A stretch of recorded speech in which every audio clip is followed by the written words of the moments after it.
Good afternoon, everyone, and welcome to the Albert Schweitzer Fellowship Detroit Chapter Celebration of Service. I'm Dennis Archambault, Vice President of Public Affairs for Authority Health, and I serve as Program Director for this fellowship program. Today, we'll be honoring the humanitarian service of 5 fellows who have made a substantial difference in the health and well-being of our community. Jasdeep Clare. And we do have, hi. There we go. All right, Jasdeep Clare, Fatima Eid, Huda Abdallah, and Christiana Hilla. They are a partnership, by the way, and Elizabeth. And now I'd like to say a few words about today's program as it appears on the screen. We will begin with a reflection from Dr. Schweitzer, which is the custom for the fellowship. And then we'll have a few words from Alice Thompson, who is chair of the advisory board of the fellowship, and a welcome from our president, Loretta B. Bush of Authority Health. Our guest speaker, Dr. Renee Kennedy, will offer inspiration. And the central event, the fellowship presentations by our fellows. Following that, we'll formally confirm the Fellow for Life designation that each of the fellows will have earned, and closing remarks. And a couple housekeeping details for those of you in the audience. We'd like to remind you to view the program through the speaker's view, which can be accessed at the top right corner of your screen. Our speakers will be unmuted until they are announced to speak, and audience members are muted as well to minimize background noise. Okay, let's begin then, Shelley.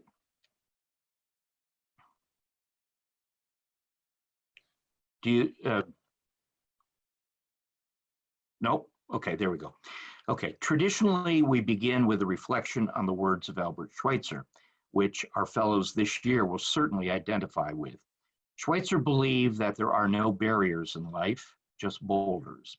Boulders are large rocks that an individual can't move, but groups of people using willpower and ingenuity can and will. These are the words of Albert Schweitzer. Anyone who proposes to do good must not expect people to roll stones out of his way, but must accept his lot calmly, even if they roll a few more boulders upon it. A strength which becomes clearer and stronger through its experience of such obstacles is the only strength that can conquer them. One who gains strength by overcoming obstacles possesses the only strength which can overcome adversity. Our fellows to the individual experienced several boulders throughout this year. Some have seemed overwhelming and some have been cataclysmic, but they've overcome their obstacles and they're stronger today because of that. There is one boulder that we are all facing at this point, and that's COVID-19, which prematurely ended the work of our fellows in March. Fortunately, most of their activities were completed by that point.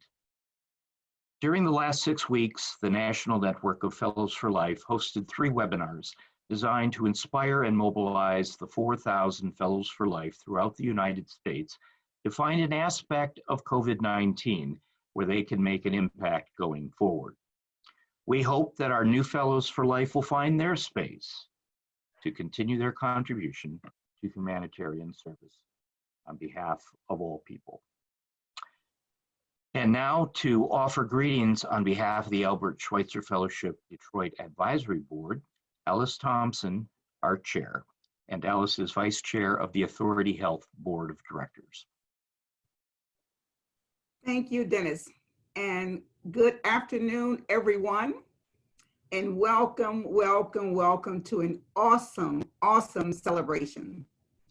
It is my pleasure to greet you and to congratulate you.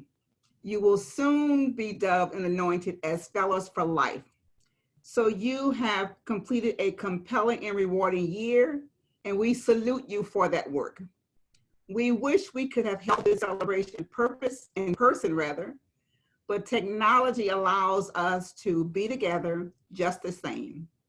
As we say, we're experiencing physical distance, but not social connectedness and not social togetherness. So we are together today, in spite of not being face-to-face, but we join you certainly on this Zoom process and Zoom meeting.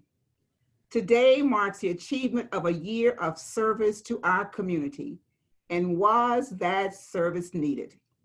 The advisory board has observed your progress and will observe your challenges. We regret being confronted by this coronavirus pandemic, however, which has critically altered the way all of us live our lives, and will probably live it for the next 12 to 18 months. As a result, however, remote communication has become the norm, but we are together in spirit today. And so again, congratulations and welcome, welcome. I am proud of your accomplishments, especially given the fact that most of your projects are sustainable and will strengthen our safety net in the future. As the years progress, the Albert Schweitzer Fellowship will make an enduring impact on our community. And for your work, we are so grateful. In a few minutes, we will formally designate you as Fellows for Life. You will join a growing number of Fellows for Life throughout the United States who are committed to the ideals of Albert Schweitzer and promoting humanitarian service in our country. It is needed more than ever. We hope you will seize this opportunity to translate the passion you invested this year into a life of passion for the vulnerable people in our community, in our world. Thank you for what you have done. Thank you for who you are. Thank you for what you will continue to do. And thank you for choosing to join us over this last year. And thank you that you will soon be Albert Schweitzer Fellows for Life. So again, congratulations, again, welcome, and we are so proud of your accomplishments. And by the way, we saw your pictures on the screen, and your pictures are magnificent and beautiful. So again, welcome. Thank you, Ms. Thompson. Next, I would like to welcome Loretta Bush, President and CEO of Authority Health and member of the Advisory Board. Thank you, Dennis. Greetings and good afternoon, everyone. I began my journey with Authority Health on May 1st of last year. And one of the first activities I attended as the new president and CEO of Authority Health was your meeting in May. You may remember that Jasdeep was in Thailand at the time, and he was Skyping at a very early hour, and the rest of us was meeting in the training room. I'd have to admit, I didn't know much about the fellowship at the time, but I was excited to learn because it really spoke to my personal and my professional passion for population-based health. Yes. Through my involvement on the advisory board, I have come to understand how this program is a perfect outgrowth of Authority Health's commitment to workforce development. By offering graduate students like yourself an opportunity to pursue your passion for humanitarian service, you also contribute and move forward our vision at Authority Health, which is all people living healthy in healthy communities. You have been exposed to several core competencies. Some of those are essential. They are humanitarian service, they are cultural humility, trauma-informed care, and appreciating the importance of health equity. I encourage you to put these to use not only in your professional endeavors, but also in how you approach every person in every situation in your life. Yes. This is how we begin to change the world. I enjoyed viewing your testimonials. They really help to communicate your personal commitment to the projects. I hope that you will continue to talk about your Schweitzer experience and also to talk about Authority Health. You are the best proponents for this program. Be proud of the fact that you are Schweitzer Fellows for Life. As an extension of our Authority Health family, you have made an impact on our community by providing more than 200 hours of service through each of your fellowship projects. Your impact has been largely sustainable, and through your reflections, it's been clear that the experience has made an impact on your life as well as the people you have served. For those of you who can remain in Michigan, we hope you will stay connected to our program and continue to be of service to our community. We also invite you to help strengthen our program through your continued involvement in the years ahead. In the words of Maya Angelou, I encourage you to live with life. I encourage you to be courageous. I encourage you to be adventurous. Please give us a tomorrow even better than we deserve. Mm-hmm. Congratulations on your achievement and the lasting impact of your work. Congratulations, everyone. Yes. Thank you, Mrs. Bush. Wonderful comments. And now I'm very pleased to introduce our guest speaker for today's celebration of service. I met Dr. Renee Kennedy through a Michigan initiative known as Power to Thrive, an effort to link public health professionals with community health activists to create impact along the lines of health equity. In the early years of the Detroit Schweitzer Fellowship, Dr. Kennedy was supportive in serving as a presenter at our mid-year seminar and has offered members of her staff to continue to contribute in subsequent years. Dr. Kennedy is CEO of the Michigan Public Health Institute.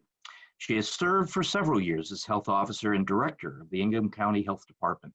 She has conducted research on health disparities and health inequities, emphasizing the social context of mental and physical health in women and the pregnancy experiences and outcomes of African American women. Dr. Kennedy has been recognized as a leader, a national leader in the areas of health inequities and disparities, cultural competence, and social justice. She has published and presented broadly on these topics, and her passion for this work is evident in her personal, academic, and professional life. In addition to her administrative and research activities, Dr. Kennedy is assistant professor and director of student affairs for Michigan State University College of Nursing. She received her undergraduate degree in public health from the University of North Carolina, Chapel Hill, her Master of Public Administration from Western Michigan University, and her Doctor of Philosophy in Medical Sociology from Michigan State University. Dr. Kennedy? Thank you, Dennis, and thank you. I was watching Jasdeep, you know, he's fancy, so there's a way you can put up reactions. I'm like, oh, how did he do that? So Loretta, you've given a perfect setup for my remarks, and Loretta and I go way back professionally and personally, and it's just a joy to be here with you guys today. You know, it's interesting because when I think on our career and this stage that you'll be launching your careers in, man, this is nothing in comparison to what we went through with the early onset of HIV, what we were calling then HTLV3, and there was a lot of panic and a lot of misinformation, and even several years ago when we were trying to understand what was happening with H1N1, you truly are entering your field at just catalytic times, an opportunity to catalyze forward for great or catalyze backwards for loss. But I just know that you're going to be leading us forward. And I just have to tell you that I absolutely, absolutely love nurses. They are my favorite people on the planet. So happy Nurses Week, a little bit late to each of you. And I was raised by a public health nurse. And as Dennis said, spent much of my career in nursing. So I'm just thrilled, and of course my colleagues getting degrees in public health, and I just so admired the field of osteopathic medicine, and so I knew you guys were rock stars. So I'm not going to take a lot of time. I just want to agitate your thinking a little bit, okay? So I want to start out actually with a poem by Langston Hughes, and it's one of my favorites. It's called Mother to Son. I happen to be the mother of 4 sons, and so I love this. But the poem says, "Well, son, I'll tell you, life for me ain't been no crystal stair. It's had tacks in it, and splinters and boards torn up, and places where no carpet on the floor, bare. But all the time, I've been a climbing on and reaching landings and turning corners and sometimes going in the dark where there ain't been no light. So boy, girl, don't you turn back.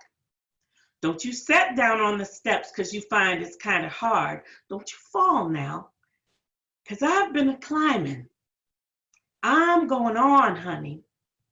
And life for me ain't been no crystal stair." So I think about that poem so much in terms of really the personal I, but also as a reflection by so many in the community that we serve.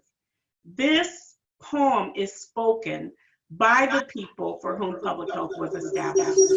Those people who are struggling, who are in the dark, who are in bare places, and our responsibility as public health professionals is bringing them to a place of hope, fighting for those who don't have the strength to fight, giving voice to the voiceless. It's a very honored place to be. And as I mentioned, you guys are literally engaging in the field at a time when this unexpected pandemic has really flipped all that we know about prevention, mediation, and containment. And so this is where the greatest opportunities can come, right in the midst of challenge. And what we know is that this pandemic is shining the light on so many things. I feel like it was a bit of things that were written down and we'd go back to it, and it's like, I know that we wrote these inequities. They were obvious, they were happening, and somehow or another they're gone. And it was like taking invisible ink and putting it under that particular black light. That's what COVID has done. There's an aha again, and further evidence of what we've been saying for so long in our field. And so this is the opportunity. So many times I'm asked by young colleagues like yourselves, and I remember when I was first entering into the field, and I would always get introduced as, "This is our young colleague, Renee." And I'm like, why do they always say that? I understand now why they, it's all relative. It's all relative. But I remember being asked so often, like, did you always know you wanted to be a CEO?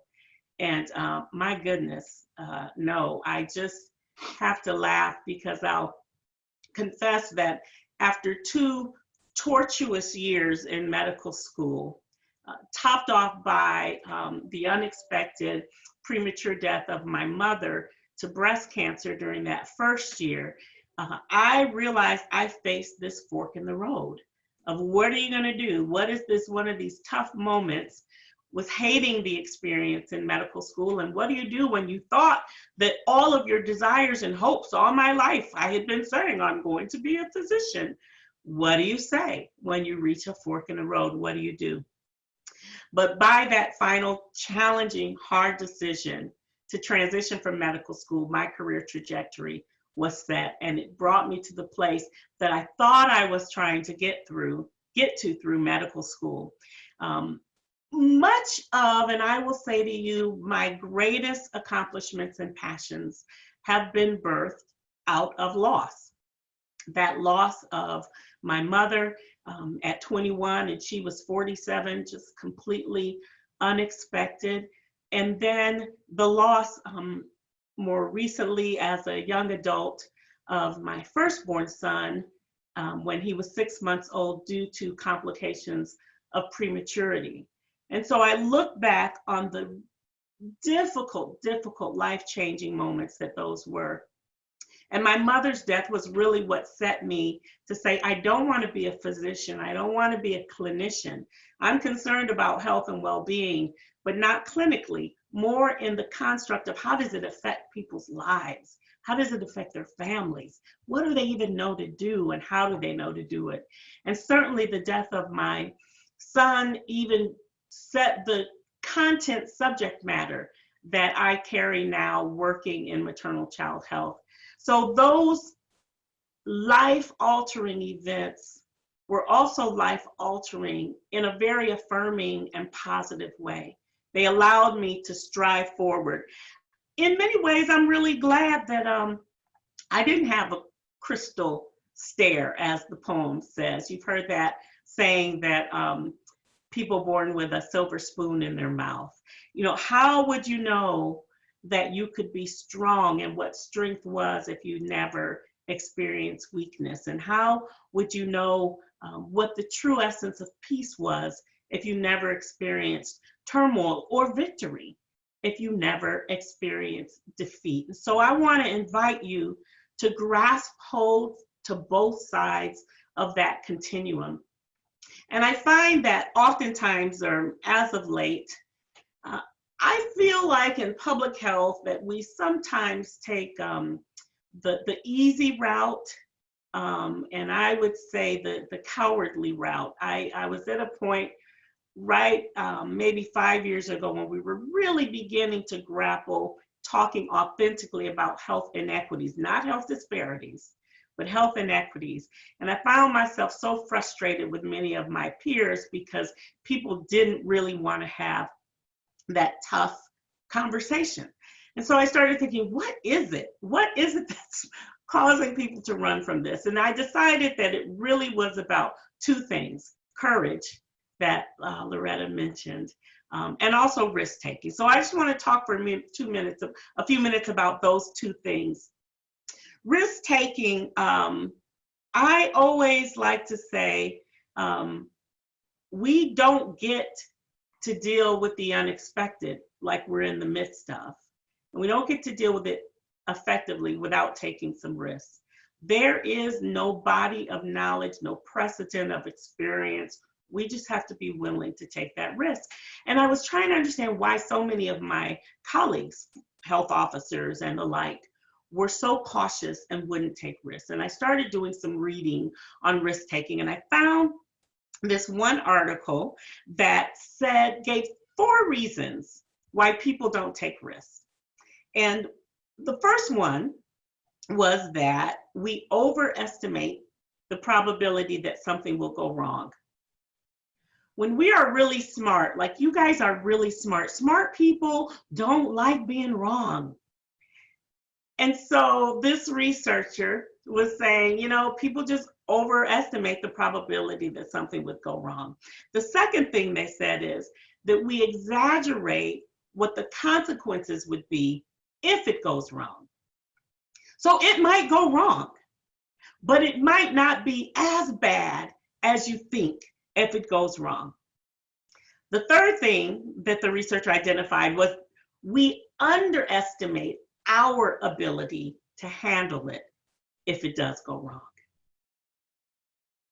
We don't know when or why or how it will go wrong, but you are equipped to handle it. Certainly as Schweitzer Fellows for Life, we're saying to you, we're expecting that you'll be able to handle it. And the fourth thing, which I think in many ways is even more weighty, she says that we don't take risks because we discount or we deny the cost of inaction. The only thing for evil to prosper is for good people to do nothing. Remember that quote from a German philosopher. There are huge consequences if we refuse to take the risk because we're concerned about ourselves. And our jobs in these fields you all have chosen is the polar opposite of that. It has nothing to do with us. It has everything to do with those who we're serving and the populations that we're committed to. So I try really, really hard to push people, and this term I got from my community organizing colleagues, to just agitate. Yeah, Maintain relationship, but just don't let them get away with it. And ask the right questions, the probing questions.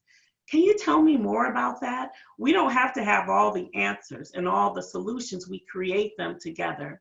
And so I want to push you, because we know we have evidence in public health that if we get complacent, lives are affected. So for example, think about HIV.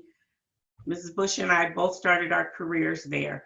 We thought we had really pretty much turned the curve on that, but we dropped the ball a little bit. And so if you look at the data on HIV in youth, particularly men who have sex with men that are young adults, they're sort of like, yeah, that was that old school thing. Like, we don't have to really worry about that anymore. And we see numbers tipping up. I'll never forget the day when I was health officer and my communicable disease nurse came into my office and said, we have a report of syphilis. I'm like, no, we don't have a report of syphilis. You mean gonorrhea? What are you? No, syphilis. Wait, syphilis is gone. Syphilis is done. The measles resurgence that we've been seeing, because we got complacent and we refused to be vigilant, risk-taking leaders.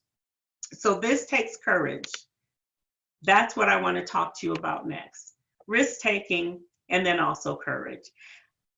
I mentioned that I get really irritated about my colleagues that just want to be safe. Let's just stay safe, stay safe, and that's not our lane. But I want to challenge you. Courage, I saw this definition in dictionary.com or something, right? And it says the quality of mind that enables persons to face difficulty without fear. Now, I don't know if I really agree with that definition. I would say that courage is the ability for a person to face difficulty in spite of fear. We don't wait until we're not afraid anymore to act. We move in spite of fear because we know the action is what's needed at the moment. So find out that sort of space in your heart where, if you think about maybe one of you all had this experience when you were young and learning to swim, and your parents were in the deep end and you were on the edge and they were like, come on, just jump, I'll catch you. And you were like, Eventually you have to find a space where you just jump. You didn't all of a sudden become unafraid and say, let me count to 10 and then I won't be afraid. You just said, I'm gonna jump even though I am afraid. And that ability to act in the face of fear is really what courage is about. Mark Twain has a quote which I love, and he says, 20 years from now, you will be more disappointed by the things that you didn't do than by the ones that you did do. This is no regrets kind of work. And I just want to close with another poem. I do love poems. Courage and risk-taking is what the populations you will serve, the people you serve, the families you serve, the individuals serve are looking for from you. It is one of the greatest gifts that you can give them.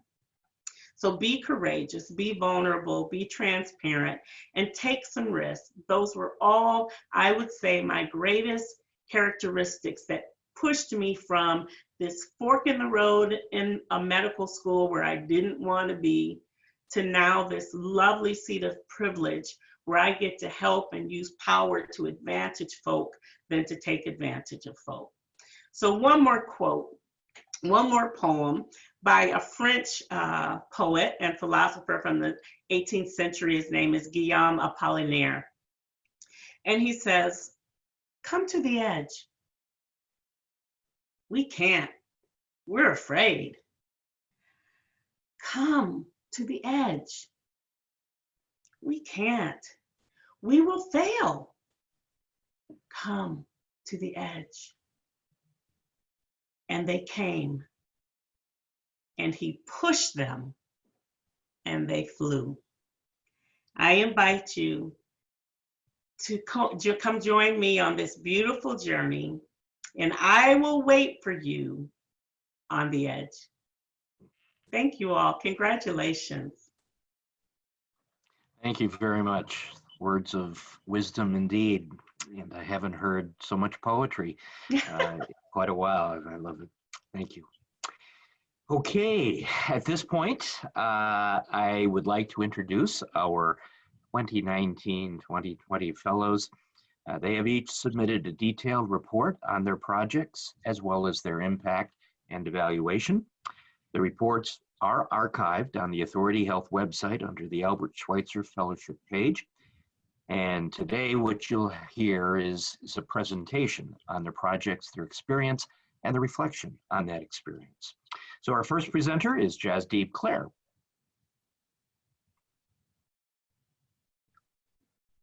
Awesome. Hi, everyone. So yeah, I'm Jasdeep Clare, just graduated from the University of Michigan School of Public Health with a degree in Global Health Epidemiology. And I'm going to talk about my fellowship with the Youth Arts Alliance, where I developed a trauma-informed mindfulness curriculum. Next slide, please. Yeah, so before we start, I just want to go over what is mindfulness, because it's one of those things that's like become kind of popular just in culture generally. So the working definition that I use and the one that I like implement in a lot of my teaching is mindfulness is noticing your thoughts, your feelings, and your physical sensations in the present moment without judgment in as many moments in your life as possible. And that's a pretty long definition, but like within the 12-week program that the mindfulness program that I built out, we try to get youth from like that position to the end. All right, awesome. Next slide, please. So this is our general workshop structure, which is kind of small here. So just a quick introduction to like the setting that I work in as well. So the Youth Arts Alliance, the organization that I partnered with, they teach arts programming in youth correctional facilities, as well as community centers as well, and then alternative high schools. So we're mostly working with justice-involved youth. From our statistics, they tend to be heavily people of color, as well as skewed more towards male as well. And our workshops are 12 weeks long in total. So stage one of those 12 weeks, so for 1/3 of it, we're trying to pretty much just introduce what mindfulness is. So introduce the fact that mindfulness is noticing your feelings, your thoughts, and your physical sensations. And then the second set of 4 weeks, we try to build on that and try to incorporate the without judgment component. And then for stage 3, we try to like actually develop different skills and practices and teach people how to actually implement it in their own life. Because while I was at the University of Wisconsin for undergrad, I did mindfulness research with the Center for Healthy Minds. And one thing that we found out pretty readily and quickly was that any amount of mindfulness is really helpful. But the big thing is trying to incorporate it into your daily practice and actually have a routine that involves mindfulness. So that's like the general structure that we were really going for. But with our target population, which is justice-involved youth, it really depends on the context that you're working with. So if we could go to the next slide, please. So over the last year, I worked in 5 facilities over Southeast Michigan. Last summer, before I headed out to Thailand for my global health internship, I was in Park Ridge Community Center, which is where those pictures from the first slide were from. That's a community space in Ypsilanti, meant to just serve like the community's best needs. And then last fall, once I got back from the internship, I worked in Monroe County Youth Center on the bottom right in Monroe, and then Washington County Youth Center, which is in Ann Arbor. And in Monroe County, I worked with what is called a treatment group. So the way a lot of correctional facilities, youth correctional facilities work in Michigan is that they're split up into 2 branches essentially. So one branch is called treatment, where people are there for longer term. So these are people that I'd actually like be able to fully incorporate the 12-week mindfulness curriculum, build it up with them. That's what we had in Monroe. And then in Washington, we had what's called a detention group. And in these groups, they cycle in and out, maybe for a few days, maybe for a few weeks. And for these youth, we don't necessarily expect them to be there for the full 12 weeks. So like the curriculum I showed you earlier, it gets kind of really shortened down into like 3 parts usually, and we'll like cycle that through. And in addition to like the mindfulness, I do a lot of creative writing. So I incorporate like journaling practices. Depending on like the youth, we'll incorporate visual arts and ceramics. We did a rap and like music poetry workshop as well. So like what I add to the mindfulness component really depends on the youth that I'm working with. And then this past spring, before the coronavirus really like closed down all facilities in Michigan, I was in Vista Maria, which is in Dearborn. That's alternative high school with the all-female population. And that was in Jackson County Youth Center in Jackson with a treatment group, which is again a long-term group. And can we go to the next slide, please? So the original impact plan that we had was to use the Connor-Davidson resilience scale and the emotional self-efficacy scale, because we targeted those two as like the main things that we cared about. We wanted to make sure that the youth felt more resilient after, and that they actually had like self-efficacy and how they could manage their emotions, because that's one of the main things we're trying to build up with the mindfulness practice. So this spring cycle, so I should go back a little bit further. So last fall, once I got back from Thailand, we did a few focus groups with different community organizations and community members to try to figure out whether this survey is like a good survey for our population. Once we made some like slight adjustments, we started to roll it out in the spring. And we were able to get pre-tests done, but with the coronavirus, thankfully a lot of facilities have started emptying out. So a lot of the youth that we did those pre-tests with are no longer there, which again, very good news, but for the sake of our actual evaluation of our programming, it makes it really difficult because the youth are all constantly changing as well. So instead today, I'm gonna actually just share a few notes that I got from the youth that I worked with last fall. So this was in Monroe County Youth Center. And these were like notes that were unsolicited. I got an email from one of the supervisors in the facility just asking for my address because they wanted to send me something. I, of course, gave it to them, and I was excited to see what they were going to send. I was hoping that they were just going to send some of their last pieces of artwork that we've been working on, like the last few weeks I didn't get a chance to see. So yeah, I'll read the one on the right first. So, dear Jasdeep, thank you for teaching me. I enjoyed your presence and I learned a lot. You made every group feel comfortable and be vulnerable and kind. You're an amazing person, a great people person. I hope you have an amazing, purposeful life. Do great things. Keep being you. And for me, this really highlighted the community aspect. So one thing that we really want to do with these different groups is like, there's all these youth who might not even be from the county that they're residents in. So you might be in Monroe County, but you're actually from Northern Michigan, right? You're really far from home. But the way these different contracts work is like, if your county doesn't have enough youth to have your own facility, you'll usually send this youth to a different facility. So some of these youth hadn't met anyone else in the group, so we were able to build a good peer support system for them. And then I'll read the one on the left. So YA, this is just generally for us. Thank you for giving me an opportunity to share my art in a safe place and learn new things. You guys encouraged me to grow, and I appreciate that so much. Again, this kind of hits at like the ability to be vulnerable and have space for growth. So one thing that's been really big for me is like, I really do want to teach mindfulness. That is like the emphasis of our program, and that's kind of the structure, but there's a lot more that goes beyond that. So that's like the framework and like the bones, but there's a lot more meat that's required to like flush that out. And a lot of that involves building community and building trust. So with that, I also wanted to share one of the songs that we made. This was last April, right before I left for Thailand. So yeah, this is made by, we'll call her R. She's at Monroe, and she actually works with me at the Youth Arts Alliance now and helps with different arts programming and like reviews our different material before it gets sent out. Yeah, so whenever. Jasdeep, we did an attempt to engineer this, and it didn't work out so well. So I don't think we're going to be able to hear the audio. Oh, gotcha. No Right. worries. Unfortunate, heartbreaking, but I'm sure we can send it out after. Yes. Yeah. Awesome. So yeah, like the big thing, it was just like another, artistic piece just to show you guys what we're actually working with and what we're actually producing. One thing we try to do within the 12-week workshop is our last one is usually some sort of celebration. So we'll like bring some treats for everyone. We'll have certificates for the youth that they can like take pictures with, send to the probation officer, send to like their family back home to say like, this is what I've been doing. These are like the skills that I've learned. And this was just one of the music pieces that we worked on in the end. But yeah, no worries. Can we go to the next slide then? So in terms of sustainability, so the picture on the right was taken in January during YAA's training retreat.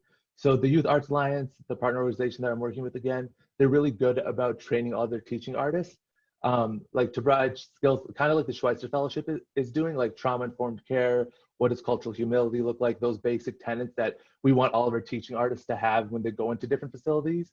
And one thing that I was responsible for in our training retreat was teaching them how to incorporate mindfulness into their own practices. because mindfulness is really a good tool that you can that complements really any artistic practice, and it's a really good way to like center the space, transition activities. And my big thing was like providing these different skill sets, as well as I offered them my full curriculum, so if they do want to incorporate it. And since then, I've been in conversation with different teaching artists as they roll this out into their own teaching practice and see how it works, how it doesn't, and make adjustments accordingly. So that's one of the main sustainability projects, is like the organization I'm working with has fully internalized my mindfulness project and has fully incorporated it into their own teaching curriculum. And then on the left is a video I made a couple weeks ago, maybe like a month and a half ago, is since the coronavirus pandemic. So like I said before, a lot of the facilities have reduced the number of youth that they have, but that also means that they've reduced the number of staff, which also means that the few youth that are there are dealing with a lot, right? They don't have any of the usual programming that they're supposed to have. They don't have any of the teacher interactions that they're supposed to have. It's really an isolated time for them. So one thing that we've been working on organizationally is providing an alternative way to create content and distribute content. So I've transferred a lot of my mindfulness curriculum that I'd built out over the last year, shifted over to digital content that we upload to YouTube. We also have a creativity booklet that we're sending out to facilities as well as art supplies, just trying to find different ways that we can still serve the needs of our population, juvenile justice involved youth, while also like maintaining social distancing and everything. So that's like the long-term plan for sustainability. Can we go to the next slide, please? And yeah, lastly, just a few acknowledgements before I reflect. So first and foremost is like the youth I learned from, because genuinely I would not be where I am without them. They taught me a lot. I came into this with some knowledge and experience in mindfulness, but in my undergraduate university where I did mindfulness research, we worked with fifth graders, and we're working with a completely different population here. Our age range is anywhere between 12 to 17. They have very different life experiences than people from Madison, Wisconsin, where I did like my degree, so very different population. So I had to learn a lot, adjust a lot, and they were gracious enough to give me their time. Next is Heather Martin and Lucy Cahill, who are, Heather is the founder and Lucy is the chief operating officer of Youth Arts Alliance. They've been great at providing support. The co-teachers and other YA teaching artists. So like I said, in my own practice, I really try to tailor what we're actually doing in addition to mindfulness with the youth. So I'm not amazing at poetry or creative writing, or like I don't have a trained skill set in it, but I do have teaching artists who are trained in that, who are experts in that, who regularly teach these to youth, and I was able to gain a lot of skills from them and incorporate that. Malcolm Cunningham, who is my faculty advisor at the School of Public Health. He's the one that connected me with the Youth Arts Alliance. He's been a great support this whole process, dealing with a lot of the boulders.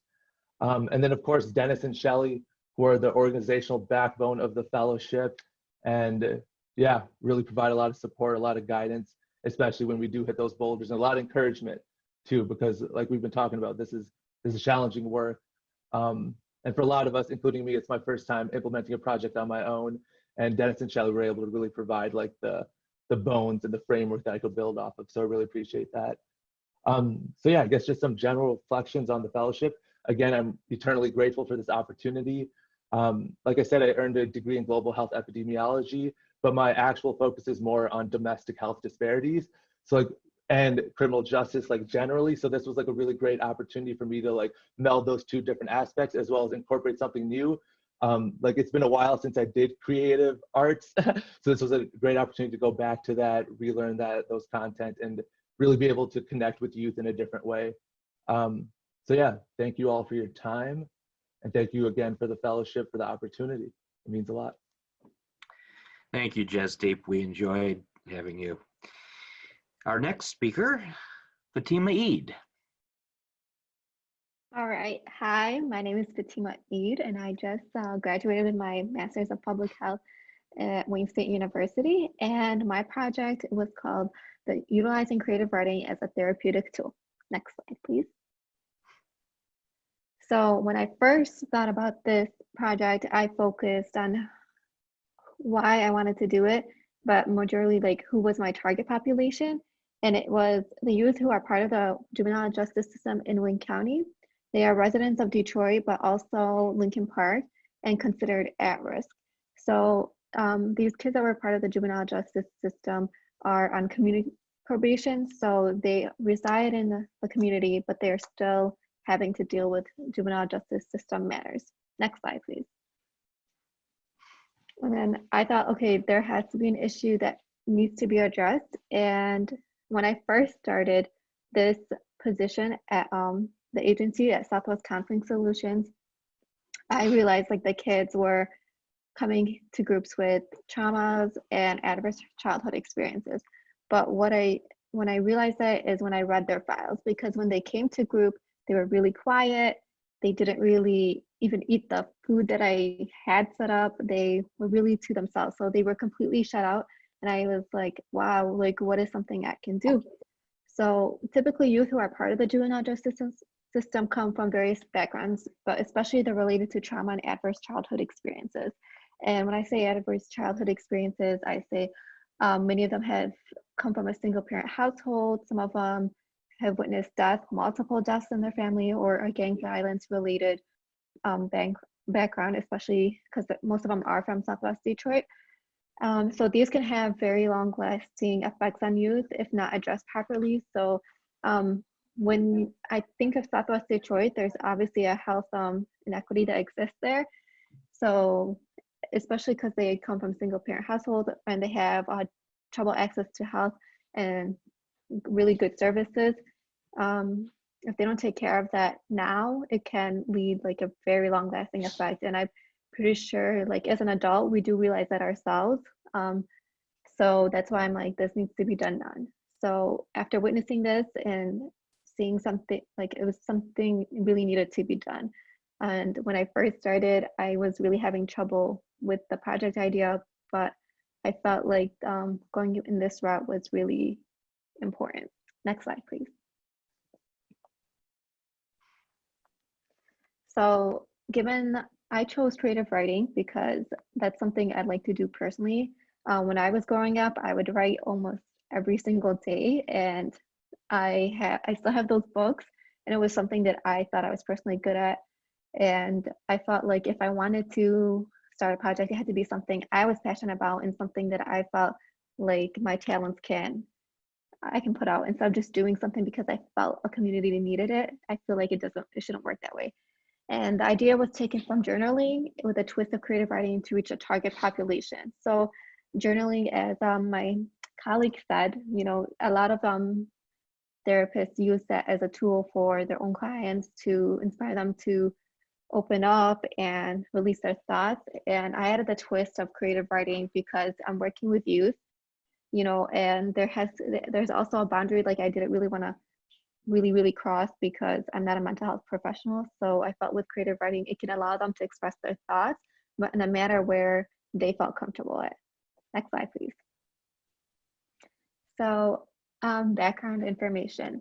Obviously, you have to set up a plan, and given I love setting up plans, it was like, okay, I needed the journals and pens, and the way I did that was fundraising through GoFundMe. And luckily, I was able to reach that through my donors. So I was able to get at least 72 journals and pens as well.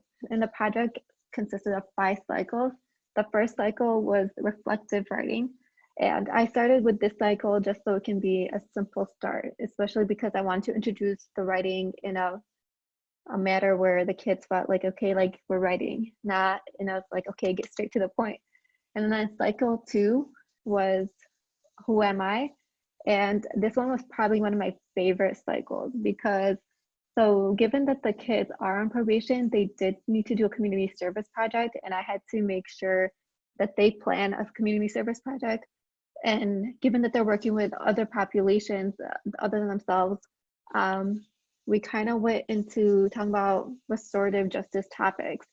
So one of the topics that really stood out to me when I did the writing was the struggles. And this was like first time like the kids opened up, and I was just like, wow, like after a couple of tries, they finally opened up, and that like made me happy. Like I realized like, wow, like, you know, these kids are actually taking this writing seriously. And then cycle 3 was joy. And even though this was originally supposed to be related to emotions, because it fell during the holiday season, it was a shout out to my coworkers because they were like, a lot of these kids do not have like holiday experiences. A lot of them don't even have don't have a proper household. And what I say with that, some of them are single parent households, or some of them weren't living with their parents because of issues. And I think that one was really good because a lot of them like just reflected like what joy looked like to them. What if you think of a moment that brought you joy, what would that look like? Unfortunately, I couldn't get samples of the writings because all the journals are at my work, and given that the whole pandemic, I couldn't really go grab them. But one of them that stood out to me was one girl lost her sister this past year, and she lost her other sister last year. So she wrote that joy looks like to them, looks like to her being with her sisters, just being in their pajamas and watching a movie. And I felt like that was just a really good, perfect example of joy. And I really appreciate this youth because she was one of my youth that would write, because she has gone through serious traumas. And for the last one, I had them reflect on 2019, and what she said was, what is one thing that like you're proud of? And so what she wrote about was how like I'm not gonna like sugarcoat it, but a lot of the population has an easy access to substances that they shouldn't be doing. And she was looking for a different outlet for a substance, but she wrote how I told her like, it's not a good idea, you shouldn't be doing something like this, like, but obviously in a better manner. And she wrote that in her journal that she stopped ever since I gave her that advice. And then for the fourth cycle, we wrote autobiographies. So this was kind of for them to write a lot about themselves and like their backgrounds. And that one was kind of a success, but kind of not. And our last one was our creative outlets. And I kind of did this as in just outside of writing. I tried to include poetry, getting more into like the music. And I think the music one was a very successful one. That was actually our second to last session because we wanted to do the photo voice project. And the photo voice is like you take a picture that kind of relays a message. And what I was getting so far was really good, but unfortunately I had to set that on pause because of the COVID-19. But hopefully like I can start that and continue that. Next slide, please. So the feedback was a little bit informal, but the youth enjoyed the creative writing because they would say like, given that we write every day, if they don't get their journal at the specific time that we're supposed to give it to them, they'd be like, oh, are we writing today? Or can we write today? And then some of them open up about their own struggles that have been dealing with at home and beyond. And some became interested to take their journal home to continue writing outside the sessions. And I think that to me is what I really wanted to accomplish, that the kids would want to continue writing, just not only in the classroom, but outside. And I was really happy when this youth asked me to do that. And do I believe there was an impact? Yes. And I say this because a lot of kids opened up through their writing. One of my students, her mom lives in Texas, and she lives in like split households. So she would write like how much she really wanted to go to Texas and go live with her mom. That was the one thing that she wanted to do. And luckily she did that. And the same youth that wants to take the journal home, like when he would open up through his writing, he would say, I'm looking for something to kind of find happiness, or he would just write about like his family problems or how he wanted to be with his dad. So I believe like the writing allowed them to open up and share their own experiences. So I believe that there was an impact. Next slide, please. For sustainability, one of my coworkers who runs another program, which is called the Youth Assistance Program, he loved the idea. He utilized it in his own group, and he will continue using it in his own group.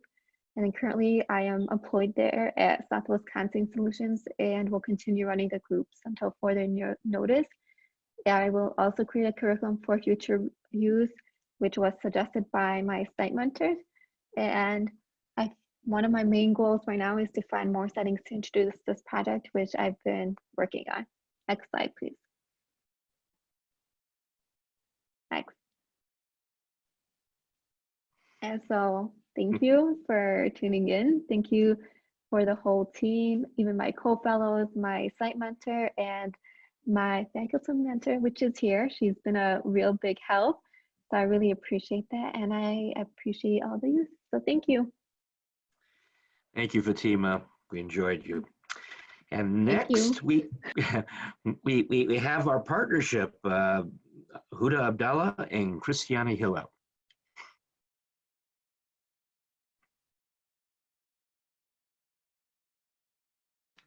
Hi, everyone. Can you guys all hear me? Are we good? Okay, awesome. Hi, everyone. So my name is Christiana Hila, and my partner for this fellowship is Huda Abdallah, and today we are going to present to you guys our Albert Schweitzer Fellowship project report. So as I mentioned, we're going to tell you guys a little bit about ourselves. My name is Christiana, like I said before, and I'm currently a student at the University of Michigan in the Adult Gerontology Primary Care Doctor of Nursing Practice program with concentrations in occupational health and safety, global health, certificate in nursing education, and trauma-informed care. I currently am working as a nurse at Beaumont and Ascension Health. And I'm due to graduate next year, so hopefully everything goes well. Hi everyone, my name is Huda Abdallah. I'm Christiana's co-fellow, like she said. I recently graduated from the University of Michigan Master's in Science of Nursing program with the focus in global health, and I'm currently working at an urgent care in Oak Park. We chose to do the fellowship together because we're both very driven and compelled to help our surrounding communities. We would always brainstorm of ways in which we could do so, and one day I mentioned the fellowship to Chris, and we just figured to why not and try it out, and we've been thankful for it ever since. Next slide, please. So to give you guys a little bit of our outline today, we're going to give you an overview of our project, the receptiveness that we noticed from the students, some qualitative outcomes that we realized, and implications of sustainability that we found within our project. Next slide, please. Okay, so although the teen birth rate has dropped tremendously in Detroit over the last 10 years, it still remains higher compared to the Michigan population as a whole. In 2019, we found that these rates were still continuing to rise, and correspondingly, the recent uproar in sexually transmitted infection rates across Metro Detroit is most definitely a public health crisis. So we said that something has to be done about this in order to promote health and prevent these unwanted pregnancies, transmission of disease, and overall negative health outcomes that we see.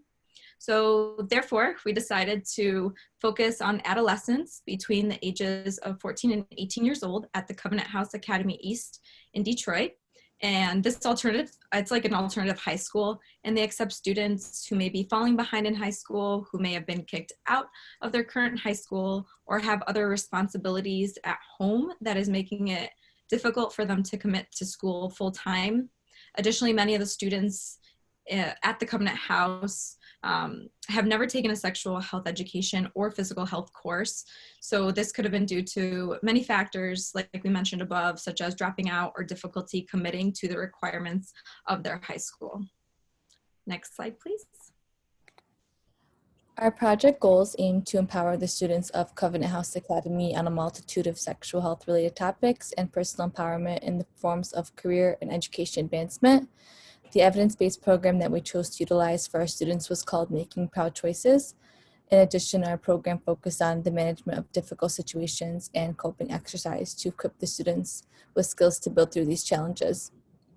The scenarios we discussed throughout the program included saying no in difficult situations, preventative medicine, recreational drug use, safe sex practices, and open communication. We strive to give them tools that would lead them towards the health promotion aspect of care and would consequently prevent negative health outcomes. We hope to see their knowledge base on human sexuality and reproduction grow towards a positive direction.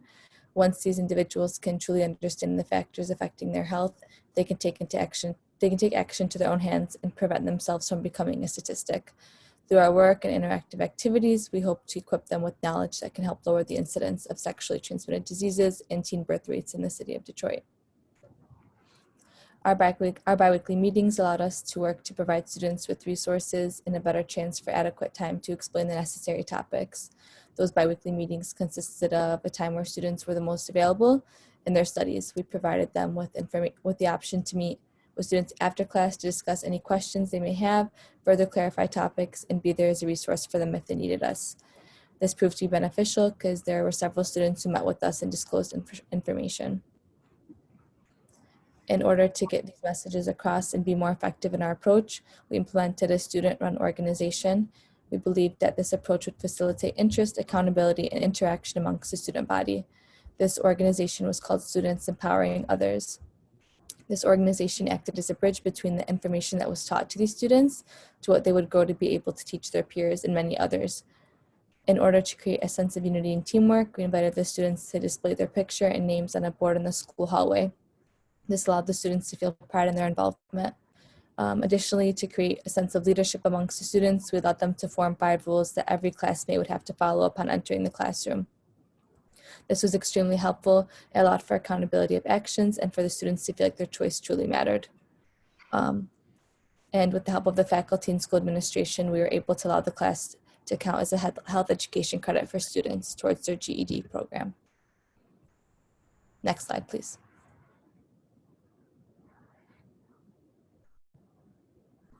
So our initial plan was to complete a pre and post survey on students' knowledge on topics related to sexual and reproductive health. Unfortunately, the beginning months of the program did not consistently have the same students. Once we were able to develop a consistent group of about 7 to 10 students, we were able to build on their knowledge base and notice improvement. Through the course of the program, we emphasized the importance of continued growth and improvement from not only the students, but also from ourselves. So we conducted some evaluations throughout the program for negative and positive feedback. These evaluations consisted of verbal communication and responses from the students and faculty on things they may have liked, disliked, or wanted to see more of. In addition, we had the students write down any topics that they found interesting or wanted to know more about. These were then taken into consideration and incorporated in the following weeks in the forms of various activities for the students to complete. The evaluations also allowed us to kind of gauge areas in which we needed to focus more of our time on to promote the project engagement and continuation upon fellowship completion. Additionally, doing this allowed us to further understand which teaching styles, skills, and activities were better able to foster the growth and education of our students. And seeing that we were unable to have a pre-survey with our final group of students, we decided to evaluate their thoughts on the course, changed behaviors, and self-awareness. So the questions were open-ended in order to provide the opportunity for any comments, whether positive or negative.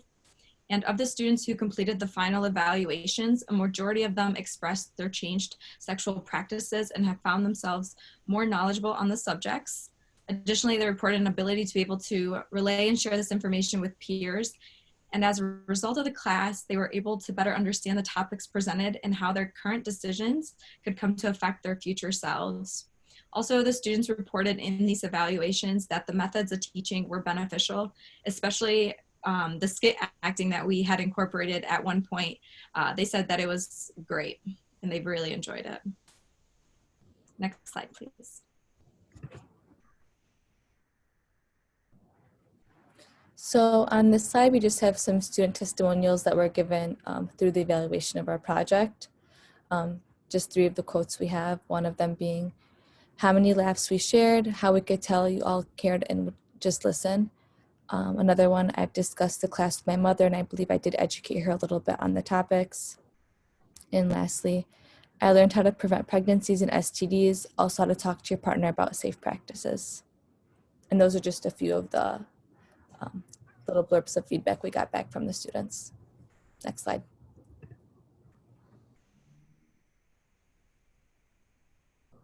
So our hopes were that the student organization would become more sustainable amongst the school system and the information provided could be carried forth for future students. Given the fast-paced world that we live in, we also aim to be flexible with the student schedules. Each student had their own personal life consisting of other commitments alongside the completion of their GED. So we didn't want the program to feel more like a chore, but rather an advantageous opportunity for them. In order to sustain the project beyond our time, we strive to educate and empower the students and faculty in which we encountered. We hope that the faculty participation would increase student engagement and permit continuity of the program through the school. This proved to be rather difficult due to the lack of faculty availability, willingness to participate, and limited resources at the institution. Given the current educational and professional involvement of the two of us, we are unable to sustain the program on our own. In case of any changes within the school system, we provided our site mentor with all of the needed information, packets, binders, and activities of our evidence-based program. Additionally, we give them the option to reach out to either of us if anything were to change on their end, or if they needed help or had questions regarding the educational information. We firmly believe in the future of our program and the positive impact that will grow to have on this population. In order to ensure sustainability, we have looked into funding for the program for years to come. Any little bit would help, and we believe in the potential of our students and the true positive impact that comes with programs such as these. Next slide. So all in all, we were able to build a rapport with our students. We increased their awareness on STDs and STIs and various other sexually transmitted diseases. In addition, we educated them on safe sexual practices and informed them about any local resources that were available to them in case they may need them. We also helped to increase their awareness on many different career opportunities for the future. And most importantly, we facilitated a safe classroom environment for all involved.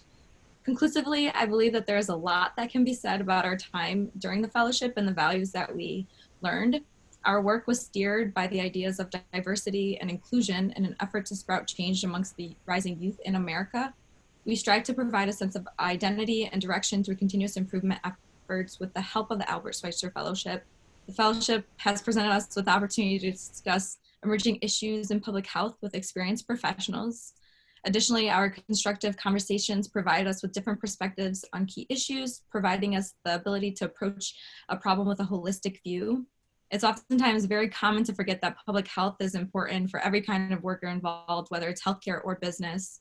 And this opportunity really allowed us to meet these key players from different backgrounds from our very own hometown. Also, one of our favorite parts of the fellowship was discussing our project with our other fellows. I think it's pretty safe to say that we all had a pretty awesome bond and relationship amongst all of us. This particularly allowed us to gain insight on different problem-solving techniques and how to better adapt to different challenges. Additionally, on Wednesday night, our meetings were filled with many stimulating conversations, debates, and laughter that continued through the course of our fellowship.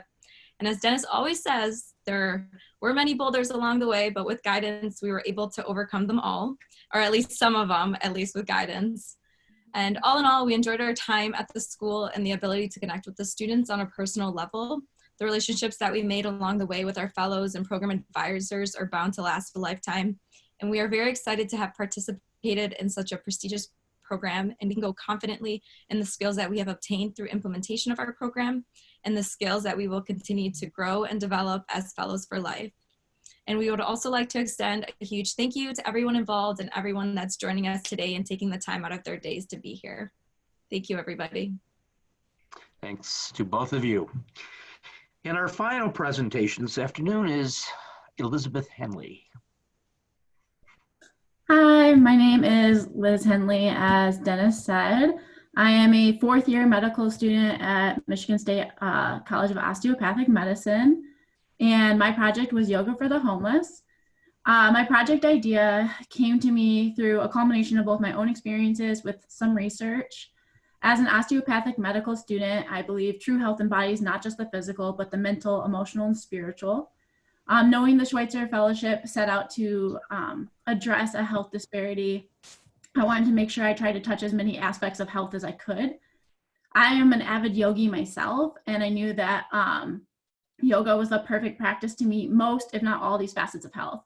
So then I went on to choose my target population.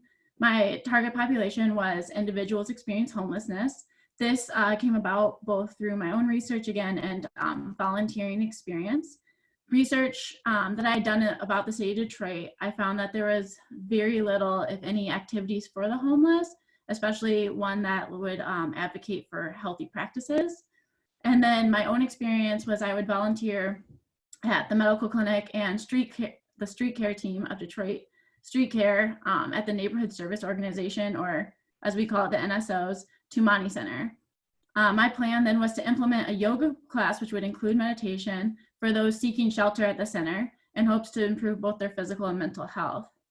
My time working on my project in the fellowship brought me super highs and a lot of lows. Through this experience, I've realized the reality of encountering boulders, as Dennis always says, and as well as witnessing the success and absolute joy in pursuing humanitarian work. While I was able to lay a firm foundation for my project initially, I soon encountered roadblocks, including personal and logistical. But my greatest boulder of all was that my site mentor actually passed away. Dean Carpenter was a wonderful nurse practitioner. He devoted his life to serving the homeless population, and it was an absolute tragedy that he passed. I was unable to continue my current plan at the Tumani Center because he was my only connection there. So if I'm entirely transparent with you all, I will tell you that I was ready to quit the fellowship.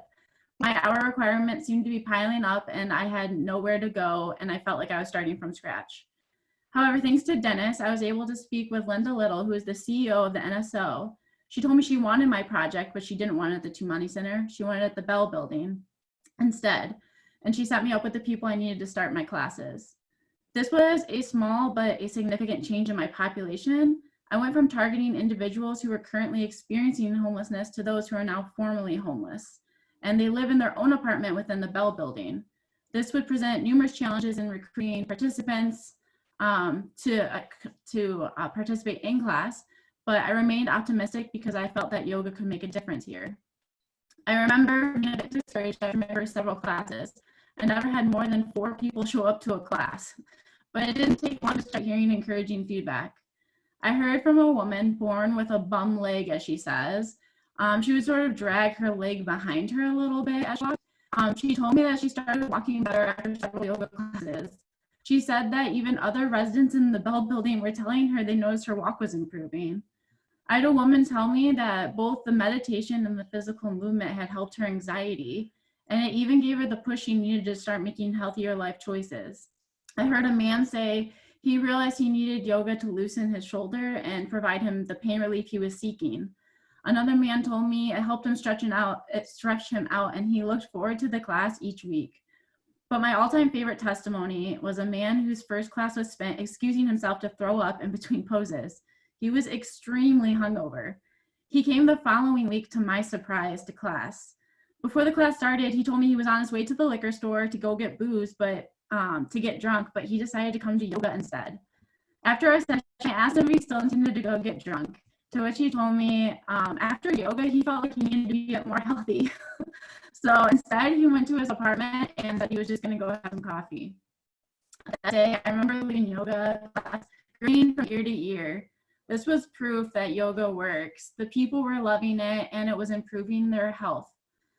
Seeing how impactful this program is gives me continued hope and optimism to persist, despite the continued low number of participants. I knew I was making an impact no matter how few it was, and it felt so fulfilling. One thing we learned from one of our speakers in the fellowship was that empowerment is not about giving people your power. It's about allowing others to realize their own power. I feel that is exactly what yoga does. I never give anyone power when I lead a yoga class. All I do is lead them through meditation. I show them how to perfect poses, and I breathe through them with the movements. This alone revealed their own innate power within. It's invigorating to witness, and it just reminds me of human resilience. These individuals at my classes have faced many hardships, some I may never understand or ever have to endure, yet they stood with me each class ready to push their bodies and lighten their minds. They're truly a powerful group of people, and I'm extremely thankful to work with them. While I am extremely proud of the impact this program has had, I'm not naive to recognize its shortcomings. My original evidence-based surveys, which were used to quantitatively gauge the impact of the program, had to be thrown out due to participants taking offense at the mental health questions. They thought that any question on there pertaining to mental health was insinuating that they themselves were mentally ill. So instead of pursuing with the surveys, I decided to get rid of them and just take anecdotal statements, as I was afraid to offend anyone further. After all, this was the population I was trying to reach, not hinder my relationship with. Through the fellowship cohort meetings, though, I was able to see how this was problematic. If you need an investor, they need data. They need proof that their time and their money is worth giving to the cause. In truth, learning how much it is a humanitarian was difficult for me and even more so to apply. I was still holding on to the idealistic view that everything can be achieved with hard work, a strong will, and a good heart. Thinking about money and even worse, funding or investors made me uneasy and often upset. I feel this is one of the hardest lessons the fellowship taught me, but I'm thankful they told me the hard to swallow truth. I know I'll be able to use this lesson along with so many others that I have learned through these cohort meetings and just this journey with the fellowship into my future career as a physician to serve the underserved. Before I move on from my yoga project though, I will be cementing my plans to make it sustainable. I currently have one of my friends in medical school, Dominique, who has offered to take over the class for 1 more year. While that's a great backup plan, my ideal sustainability plan is much longer than 1 year. One of my current participants is being positioned to take over the program.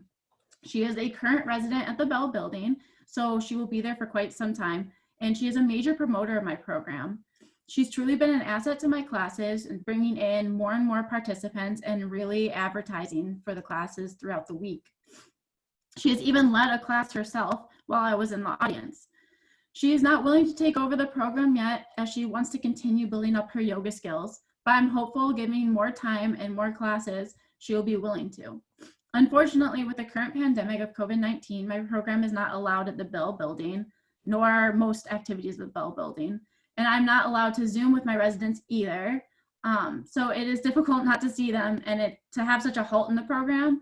But even just reflecting on the power of yoga now and how it's touched these men and women makes me more excited to start the program back up once restrictions are lifted.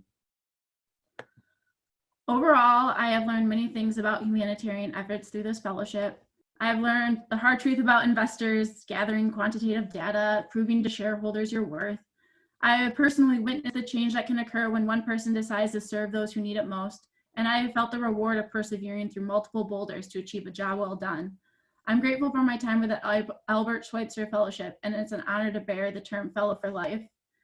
I just wanted to extend my thanks to my sort of site mentor, Pamela Bracey, who took me in after Dean had passed away, and also my faculty mentor, Dr. Bryce, and also Dennis and Shelley for just everything you guys did for the fellowship. I truly feel like I came out of this fellowship learning so much, things that I really didn't expect to learn or take with me, but I'm so grateful to know that I can use these in my future. So, namaste. Liz, you demonstrated great courage. Thank you. All right, I want to congratulate all of the fellows for their good work this year. It was a tough year. Shelley and I talked about that on more than one occasion. What was it about this year? But you got through it, and you're better off for it. So thanks for sticking with us. Thanks for being with us. And now I would like to ask Alice Thompson to return to formally install our Fellows for Life. Well, thank you, Dennis. And to our fellows, I am so excited. I am so impressed. And Dennis, I hope this was recorded. This is worthy of going down in memory and playing again and again. So congratulations to our fellows. So to our esteemed fellows, we want you to know this.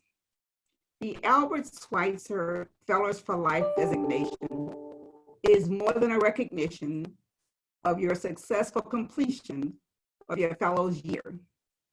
It is the beginning of your life as a humanitarian, working in the spirit of Albert Schweitzer. Especially at this time, our country will look to you and others who are Fellows for Life to demonstrate your service leadership and help us address the health and social needs of our most vulnerable population. Thank you for your commitment.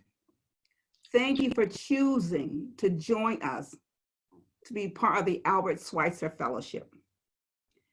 Now, It is my pleasure on behalf of the advisory board and on behalf of the Albert Schweitzer Fellowship Detroit chapter, I would like to formally acknowledge that Jasdeep Claire, Fatima Eid, Elizabeth Henley, Huda Abdullah, and Christiana Hiller have completed the service requirements of the fellowship and are officially, as of this day, Saturday, May 9th, 2020, known as Fellows for Life. So to our fellows who are Fellows for Life, we salute you on this day and envision that you will be humanitarian laureates. We honor you for all that you will do on behalf of others, and especially our vulnerable population. And because you are Fellows for Life, it is our desire that the work of your hands will always be blessed. Yes. Yes. And because you're Fellows for Life, it is our desire that everywhere you go, you shall prosper. Everywhere. Everywhere. And remember this, because you are Fellows for Life, and because you embrace humanitarian principles, your gifts and talents will always make room for you in all places, in all spaces. We salute you. We honor you. Thank you for your commitment. Now to the friends and families and guests who are with us today, and to Loretta and Dennis and Shelley and Renee, please join me in applauding our 2020 Fellows for Life.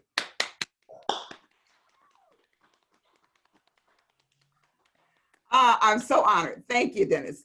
Back to you. Thank you, Ms. Thompson.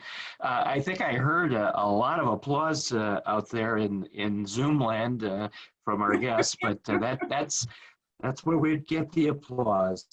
Well, congratulations to all of you. You are very deserving, and of much will be expected. Yes. All right, this concludes our celebration of service. I want to thank our speakers, Dr. Kennedy, Alice Thompson, and Loretta Bush, for sharing their comments today. Thanks to our presenters who shared their time and professional advice with the fellows throughout the year. Thanks to members of our advisory board, including Dr. Gary Williard, Steve Gold, and Dr. Geneva Williams. Thanks to our staff, especially Shelley Golsky, who attends to the administrative details and served as our technical producer for today's program.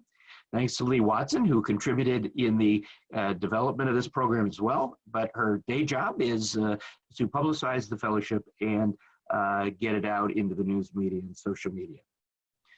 Thanks to Dr. Carolyn Custer, who I believe couldn't be here today due to illness, but she has been a stalwart supporter of the program as a candidate reviewer and an internal consultant to help the fellows with their project development and evaluation.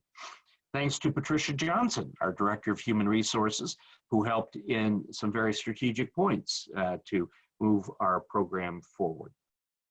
We're grateful for the ongoing support of the Metro Health Foundation, which has underwritten the cost of our fellow stipends, a very important part of this program. Thanks to the Black Family Development for underwriting the cost of this event and previous celebrations of service.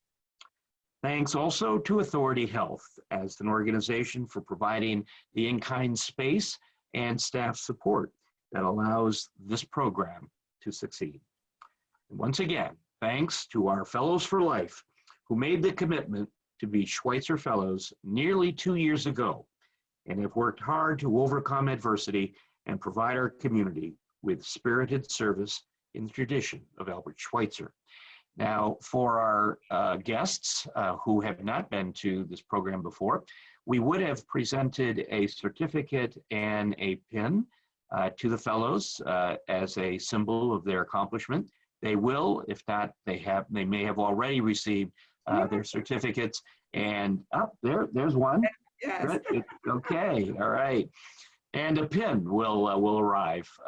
And it's unfortunate that we couldn't do a handshake, and I don't know that we'll be doing handshakes in the near future, but maybe an elbow connection somewhere to, again, congratulate you on a great achievement. To our guests for joining us online, and I can't see you, you can see me. I'm still getting used to looking into the camera eye and thinking that there's a lot of people out there, and there are. So thanks for coming to today's program. We wish you all health and safety in the days, weeks, and months ahead. It won't be easy, but we'll overcome this bull threat. Thank you. Thank you.